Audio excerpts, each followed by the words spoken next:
everybody, and welcome to episode 34 of All About African Violets. All About African Violets is musically sponsored by Ted Yoder.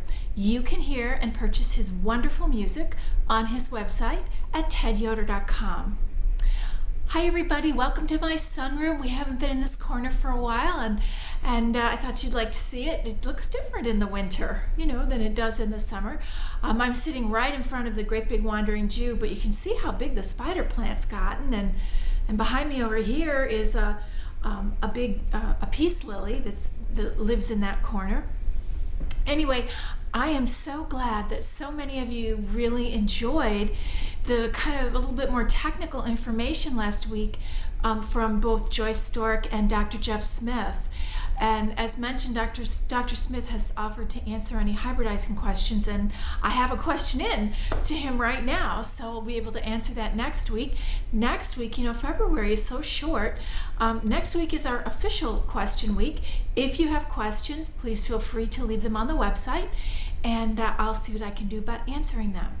And I don't know, for those of you who are on Facebook, you may have noticed that I have been a little scarce on Facebook this week. That is because I observe the season of Lent, which is right before Easter, the 40 days from Ash Wednesday until Easter. And I always give something up for Lent. And I gave up my personal Facebook page for Lent, so I'm not posting on Facebook at all. I will be posting the show links on each Sunday during Lent, but that's really about it. So, and I will check the All About African Violets page, and I'll do that. I will have done that today, and hopefully answer any questions that you might have there. But if you do have questions, particularly between now and March 31st, which is Easter Sunday, if you'd leave them for me on the website, that would be awesome as well. If you can leave them on Facebook, it's okay. I will get to them, but I probably won't get to them as quickly as I might if they're on the website. So I just want to tell you guys that. Anyway, I had a question from Daniel on the website, and he said, I wanted to ask you about removing the disfigured leaf. This is one of the things that I did last week on the footage that you guys saw. If it was on Smooch Me, where they had that little leaf kind of look like an ivy leaf, and I took it, but then I took actually a substantial number of leaves off the plant. And he said, if you had found the damaged leaf when it was much smaller, would you have removed it? The space then would have been smaller. Would other developing leaves have filled it in time? You know how sometimes you'll find a leaf still in the crown that has grown under an older leaf or been twisted enough to deform it. Would you remove them when they were still small? So actually the answer to that is yeah, you could. And it's very individual. I could have removed that sooner. I kind of waited to see if it might be going to grow the rest of the way. And as I looked, it's based on Daniel, it's like a case-by-case basis for look at the plant and make a decision type of thing. And in this case, I had waited long enough, as you noted, that it was a good-sized leaf, and it would have made a pretty big gap. It would have eventually filled in. But I have grown Smooch Me before, and it grows itself. It is such a great plant, you guys. It grows so well in my conditions here, and it's got just a gorgeous head of blossom. The foliage is phenomenal. So I know how it grows, and I wanted to just give it a chance to have a good start with nothing wonky anywhere. So that's why I took all those leaves last week. So now I wanted to tell you guys one other thing, because I was talking to you about the little it's like a grooming kit or a starter kit from the Violet Showcase in Colorado, and I said last week that it looked to me like they didn't have that anymore. I was mistaken, because I was looking for something else this week, because someone asked me about the dome tray, or the little dome bowl dish thing that I have the apicia in downstairs, and I got that. I actually have two of them. I got them years ago, like more than a decade ago, at the Violet Showcase, and at that time the guy said to me, that the man who was manufacturing them and had the molds for them had passed away, and he didn't think that they would ever have any more. And today I was looking, because someone asked about it, I was looking through the actual catalog, and I just didn't go far enough, because here is that little kit that I was telling you about. They call it their grooming kit, and you get 4 things. You get, this is pretty cool, because you get the paintbrush, you get the bent nose tweezers. Oh, and somebody left a link on the website, you guys, about bent nose tweezers that had a light on them. I'm so gonna check that out. But these do not have a light, but they're just the regular tweezers, a leaf cutting knife, and a retractable, like an X-Acto, kind of like an X-Acto blade knife, a retractable blade knife. The leaf cutting knife is, I think it's sort of like what people sometimes call a sucker plucker. Anyway, the grooming kit is $39.69, and that includes the shipping and handling. And personally, I think that's a great, I think it's great, and I use, in particular, the tweezers and the brush. Those are the 2 things that I really use a lot. So I just wanted to make sure you guys knew that I had given you false information. I wanted to correct that for you. Well, let's go right into tips and treasures, because I have a treat. I really have a treat for you today, a real treasure. Dr. Barbara Pershing sat down with me for an interview last fall at the Missouri Valley African Violet Council show in Tulsa, Oklahoma. And this is the last interview from the show. I've been saving it, and today I'm going to share it with you. She is one of the most interesting people ever, and she has so much knowledge. And in fact, if any of you are in the Illinois, Iowa area, Missouri area, April 6th is the Illinois State Show. It's in Moline. I should be saving that for get the bail money ready, but it's in Moline, and Barbara Pershing is going to be our speaker. And she hasn't told me yet exactly what she's going to be talking about, but I think you will figure out very quickly that whatever she chooses to talk about, it's going to be very, very interesting. So I'm going to stop talking now, and you'll meet Barbara here in just a moment, and I will see you at the end of the interview.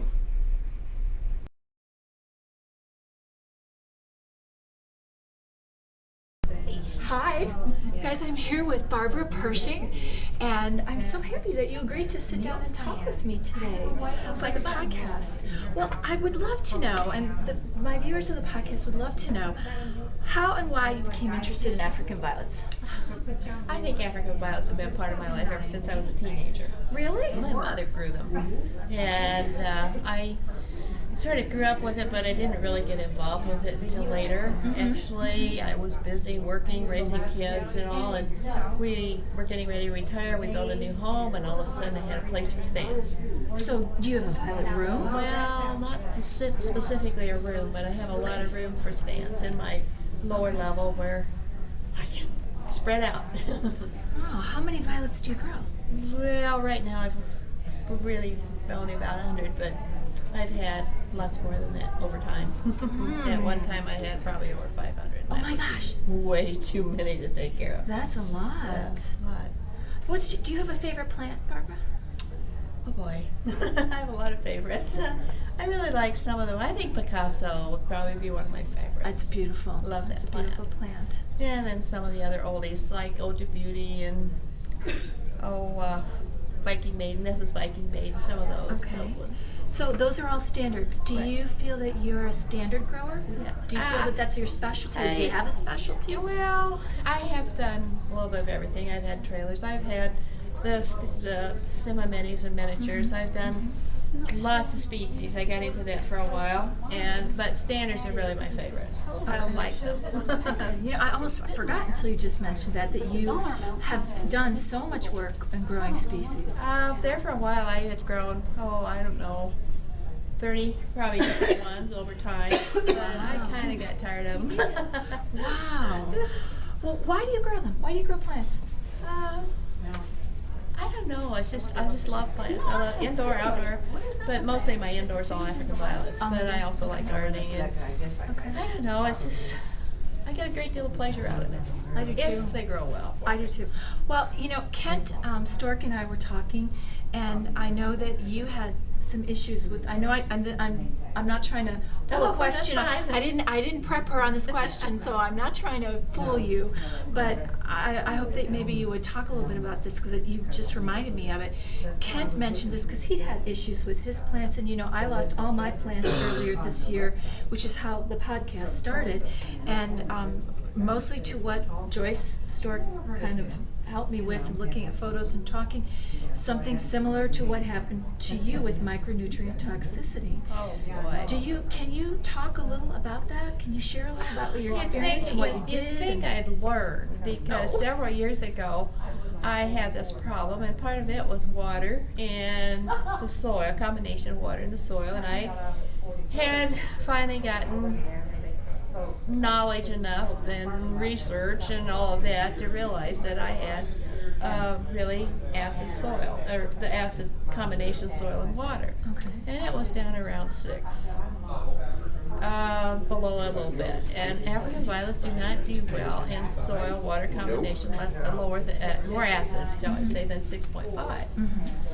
I cleaned house, and one of the things I learned was that something happens to the plant when you get this toxicity. Mm-hmm. Now, what minerals, whatever it is, I can't quote without more research or with written down, but it damages the cells in the plants, and you cannot take leaves from those plants. They will not grow, or if they start, they will not mature. That's what Joyce explained to me. And you can't take, like when you get crown rot, which, you think maybe that's a problem. They won't make new roots. So you might as well just get rid of them. Okay. So I've done that twice. This time I got a bag of soil from a local nursery. It was commercial African violet soil. And I just tried it on a few plants, and they looked okay for several weeks. I was out of the other kind of soil, so I went ahead, virtually put everything in that soil. And it took them from January until now for all of them to go. Wow. In about 6 months, everything that was in that soil for even a few weeks. Wow. And I tested it finally. I had a little bit of it left in the bucket. And I didn't test that soil. That's got to be what the problem is. And it was 5.5. Oh my gosh. So that soil probably was not adjusted for pH. Okay. I have no way of going back, and because I threw away the bag. So I've talked to the person where I got it, and of course they didn't have any more of those. So anyway, that's beyond the point. The point I'd like to make is that, boy, when you change soil, you make very sure that its pH is somewhere around 6.5 to 6.8. Okay. I've never had any problems as long as I've kept it there, and when I do test it, I test it with my pH meter and use the water that I fertilize with. Okay. All right. Well, that is very helpful because what I had done was switch potting mixes. Okay. Somebody said this particular mix was supposed to be so great, and they only sold it by the bale. I had a big bale of it in the basement, and I repotted everything into it, and everything was on the pre-show schedule to go to National earlier this year. And I kept saying to Joyce, nothing looks quite right. I don't understand it. I know that I'm, a capable grower. Sure. Oh, yeah. I don't understand what is going on here. Nothing is looking okay. And then I sent her some pictures, and I said, I don't think it's mites, even though it's kind of tightening up. It kind of has, kind of a similar thing. And she said, I think this is what Barbara talked about in the magazine. And I know you had the articles in the magazine. We've referenced those, you guys. I will put that in the show notes again, where the articles, which editions of the magazine that they're in, that Barbara has written about this problem. And it's really good. Thank you so much. I didn't mean to spring that on you. I was like, I really wanted to talk to you about that. Makes me so frustrated with myself is that I have this knowledge, but I didn't act on it. Well, I think it's great though that you're sharing it. And we talked briefly in the sales room yesterday about starting over and how I brought a lot of leaves back from National, and I did bring some plants back, but I only kept 7 plants in plant form because I I just didn't want to bring anything else Right. in, just thinking, I don't want to. And so, I mean, I had 4 in the show here, and those were the ones that 4 of the ones that I kept and tried to do that. So it is hard to start over, and it takes a long time if you like to grow standards like you and I do. Especially if you start with leaves. Exactly. I've got about 30 leaves down. I've gotten from some commercials. I got some at National and from our club, and I'm, they're beginning to come through looking like they're going to make it okay. But I did buy a number of standards at our show a week ago, and then I had to buy something. I know. I saw what you got yesterday. She got some beautiful plants, you guys. And but the thing that I have, before I came, I have cleaned every tray. I mean, I've had some fungus problems too. So, Okay. so I've cleaned every tray. I've sterilized things, and I have one stand. It has 8 trays. And I put it off kind of to the side. I put those plants. I disbud always. Disbudded those plants. When you mean when you bring something When I home? bring anything home, I disbud it before I ever bring it into the plant room. And I put them all on this one stand. And I thought, okay, they've all come in. I'm going to let them get acclimated to my environment. I'm going to let them sit there for, some of them are going to have to be repotted pretty soon because they're in real small pots. But give them at least a couple weeks to get used to my water and my routine, the lights, all of that. Okay. And then I gradually will start to, but they will stay on that stand.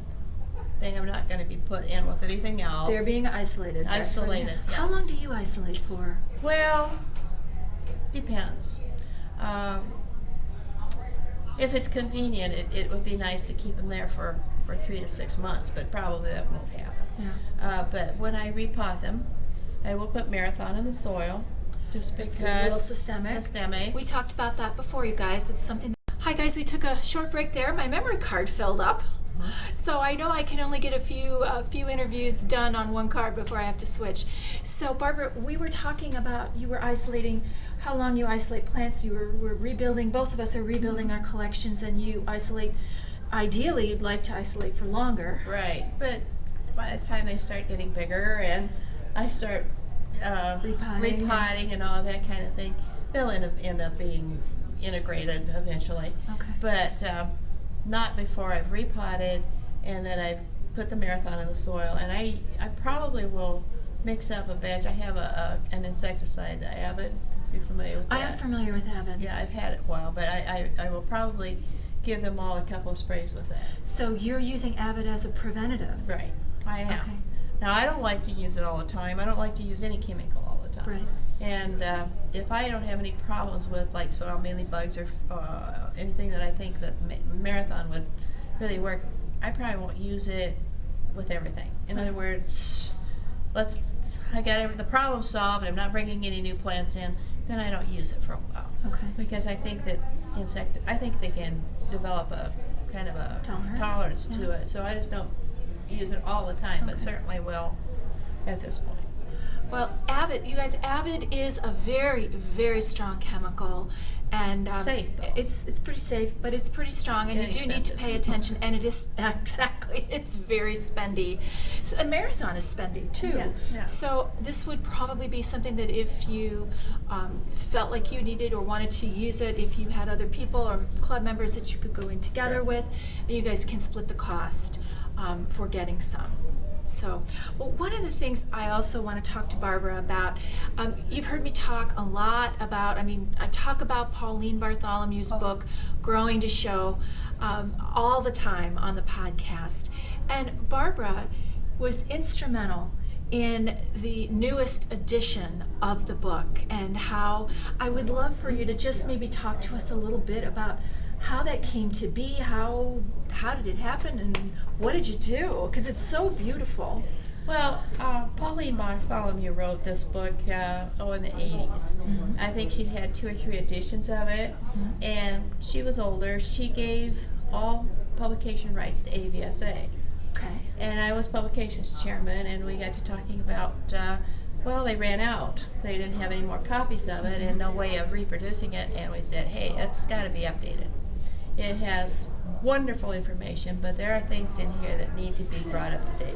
Insecticides were one of them. Sure. We've got things that we know now that we didn't know when she did that. she had wonderful drawings. Just I know. wonderful. I heard that they were her. They're her drawings. Absolutely, She did them herself. Absolutely. I scanned them all, brought them into my computer so that I was able to bring them back into the text wherever needed. So things were reorganized, and tried to maintain her philosophy and her, the integrity of her book as much as possible. Kept it to hers. And there were a lot of things that needed to be updated. I'm just off the top of my head trying to think of some of them. One of them had to do with lighting. We've had so many. Yeah, Advances, it probably could be rewritten again because we've come up with the T8s and other things even in the last 4 years, 5 years since I did that. I need the book in front of me, but there were a lot of things that we upgraded. I did quite a lot of research just to be sure that it was as accurate as possible and still having all of the wonderful concepts that she has. Well, I think violet growers everywhere owe you a big debt of gratitude because that is in my top. That is like in my top 3 books that I think that every grower should have on their stands. Is that book, Growing Well, Show? it's certainly been a moneymaker and a bestseller for AVSA, and I understand they're going to have to reprint some more pretty soon. Well, that's great. I think that's great news because it's such a great book. Well, I have one last question for you, Barbara, and I would love to know what advice would you give to a new and beginning grower? What would be your best advice? Have fun. No, I really I think that's it great can be advice. fun. It is fun. Learn all you can. Don't try to get too many too fast. Learn as you go. That's limit your collection, guys. She just said limit your collection in different terms. We talk about that a lot. do good with what you have until and learn. And don't be afraid to throw away a plant if it doesn't look good. That's very good advice. I went through where I thought I had to save every plant I ever had. Which is, hey, it takes a long time. Sure, it's fun. And, I've learned early on how to take necks, take plants, take the crowns when they didn't look. But I have also learned that you can save a lot of space, get rid of those that don't look good, and get something. I think that's probably one of the things that's the hardest for new growers to do. I think you're probably right. I guard against it myself, even still. Oh, I can say that. Pretty. I can say that. I could take it It's home. blooming. It may look terrible, and you can tell that it's not going to do anything. Not going to foliage shape up. but it's got bloom on it. I had a neighbor who brought me a plant one time. He'd had it in his office, and he was so proud of this plant. It was an old plant. He'd had it. I don't know how long he'd had it. And when he handed it to me, I started to laugh. And he still thinks, you laughed at my plant. It had 3 necks, and the necks were 5 and 6 inches long. They didn't, I think this is something that people grow a violet, it's blooming, but they don't know that you've got to break it down. You got to start those. Obviously, it had suckers. Regularly. It had suckers, and he hadn't repotted or anything. And so he laughs about my laughing at his plant. But that's something that I think a lot of new growers need to learn to do too. Okay. Keep them fresh. That's great. Thank you so much for sitting down with me. Wow, it's been fun. This has been a great conversation. I hope you guys have enjoyed this. Thanks very much, and I'll be back shortly.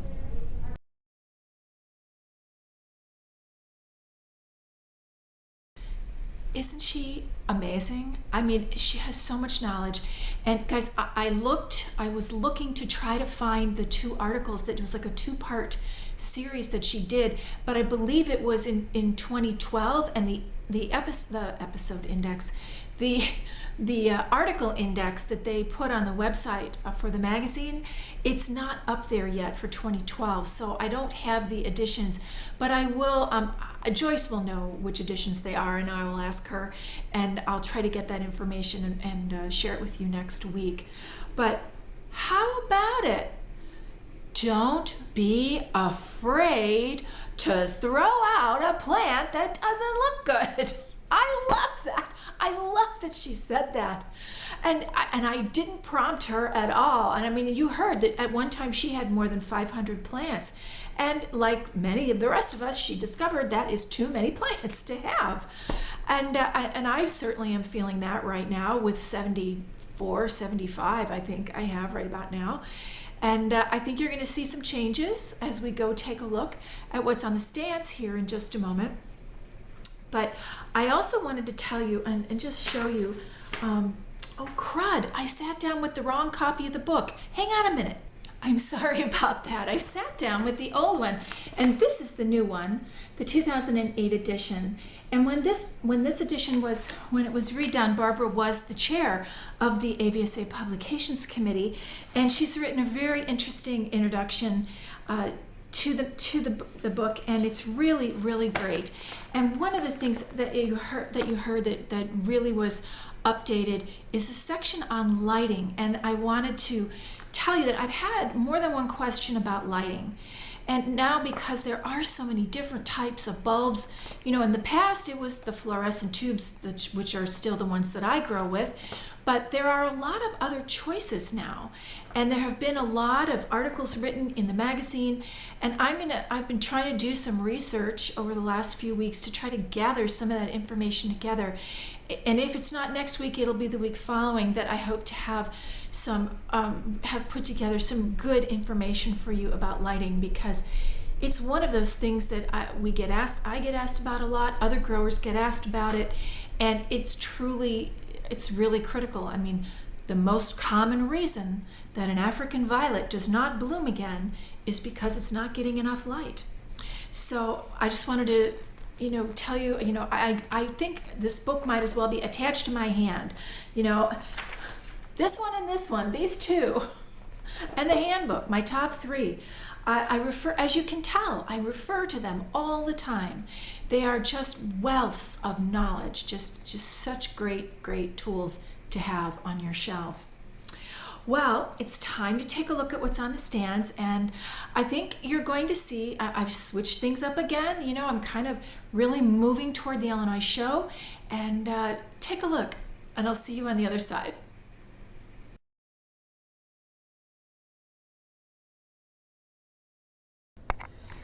Well, here we are in the sunroom. This is the top shelf, and these are the show hopefuls for Illinois. There are 4 standards, 1 semi, and a trailer. So we'll see how they do. That's Roulette. This is Rob's Wagga Wagga. Tammy, I know you're laughing. Vaughn's Little Lady. This is, I think this is Optimara, Ontario. Yeah, this is Optimara, Ontario. Western Moon. And Optimara, Michigan. Those are the show hopefuls. Now, here is the second shelf. Whoa, look at all this stuff. Well, I decided that it is just too cold in the sunroom this year for some reason. And actually, in the past few years, I haven't had as many plants, I think, and I've kept them in here. It's just too cold out there. These guys are just not doing that great. So some of these are the ones still from the basement, but I've shifted a few things around. And here's the bottom shelf, and these are a lot of the plants from the sunroom, and a couple of standards. So they just weren't happy, and in fact I lost a couple. Just too cold in there. Let's take a look down in the basement. Here we are down in the basement. Everybody looking good. There's a blossom down there I'm going to show you in just a moment. Here is Ma's Old Fashioned, and I finally found out about this one. There is no description yet. The hybridizer Olive Ma Robinson has not chosen to register this one yet. I'm hoping that she might at some point. She said that's when she would be writing the description. So I can enter it in a show, and so we'll see. I think I'll repot this one, pot it onto a 4-inch pot, and see how it goes. Take a look down here. Things looking good. No, I have not done any potting. There, over on the bench, not good. Here's a blossom coming.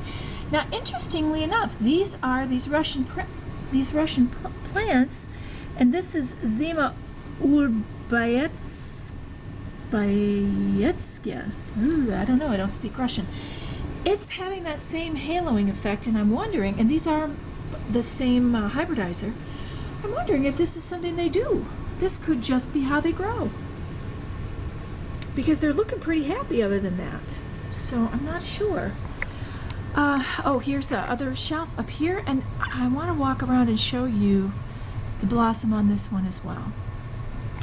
Actually, I want to show it to you from this angle. I don't know if can you see that it looks a little bit yellow on the back there? Let me walk around. Okay, now here I am, and I'm trying to zoom in. This plant is called A. John's Winter Sun. This is, I believe, from Scandinavia. The hybridizer's from Scandinavia. And I have seen some of his plants years ago in Southern California. And although this one is absolutely gorgeous, it is not blooming true. This is supposed to be white with yellow. And I think you saw, I'll try to show you the back, really look kind of yellow there on the back of the blossom. I hope that's in focus. It may be a little out of focus, but I just wanted to show it to you. I'm not sure yet what I'm going to do with this. It really is a stunning blossom, and if it remains stable, I may try to grow it. We'll see. And this one that I want to show you, this is the old Baetzia as well. And again, it's got that haloing on the leaf, so every single one of those plants has that. And there's the blossom. Just, oh, that's kind of out of focus. Let me try it this way. No, it's fuzzy. I'm sorry. I'm trying to, I guess this part of the camera doesn't automatically focus. But I think it's going to be a stunning blossom when it opens up. All right. Oops, sorry. Let's go take a look at the baby stand. There's my little Apicia. Looking great. Let's go up to the sunroom. Well, it's a sunny day here in Chicagoland today, and here's the top shelf. These are the plants that are left on the top shelf. All of these plants seem to be very happy in this cool temp. So I'm going to leave them here for a while. And most of the Gesneriids seem pretty happy down here too in these cool temps. Everybody looking pretty good. I did a little bit of cleanup on, some of the leaves here for the two strips. They had two leaves that not looking great. And this moonlit velvet, it just falls on over every single time. I just think that's hilarious. And I thought you might like another close-up of Grape Glory. I was initially afraid this wasn't blooming true, as I mentioned last week. And I've really let it come into bloom, and it really is a stunner. Wow. Ooh, you see my messy counter there. Sorry.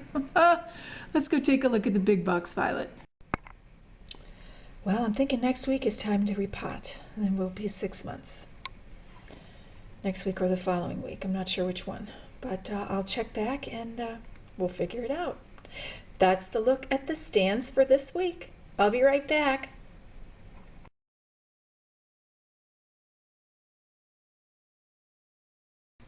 Kind of interesting, isn't it, that some of the plants out here in the sunroom, you know, I really discovered that it is just too cool in here at this time of year.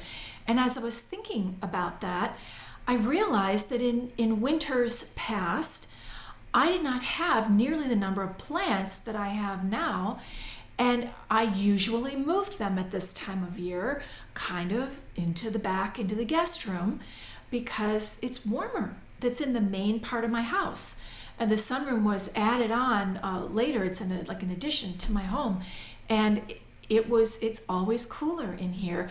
I mean, it's warmer during the day with all the windows and the sun comes in, and the ceramic tile on the floor, so that kind of sucks up the heat and the light for later in the day. But at this time of year when it's cold, and it's cold in Chicagoland again, it is just too cold in here for most of the plants. And as you could see, I moved a lot of them into the other room. Anyway, it's time to get the bail money ready. So it's week 7. I'm 7 weeks out from the Illinois State Show. And Pauline Bartholomew's pre-show schedule says increase light time by 1 hour to 15 hours. Disbud semi-double stars for the last time. Change change back to your regular, stop the bloom booster, change back to your regular fertilizer for the remaining weeks. So I did a lot of disbudding this morning of things, and got one more week. To 6 weeks out is usually when they say to do your, this when she says to do your last disbudding. I think that because it is winter and because it is cold, this week I'm going to give them an extra week to actually grow a little bit longer. So, well, again, National Convention information is out on the AVSA website.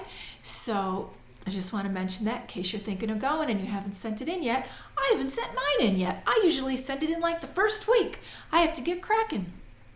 Well, it's time to keep moving forward. Thank you for joining me today. I really hope you enjoyed learning from Dr. Barbara Pershing. She is just so great, and I was so grateful that she agreed to sit down with me in Tulsa so that you guys could have the benefit of some of her wealth and knowledge. I hope that your days are filled with all the things you love. I wish you good growing, and I will see you next time.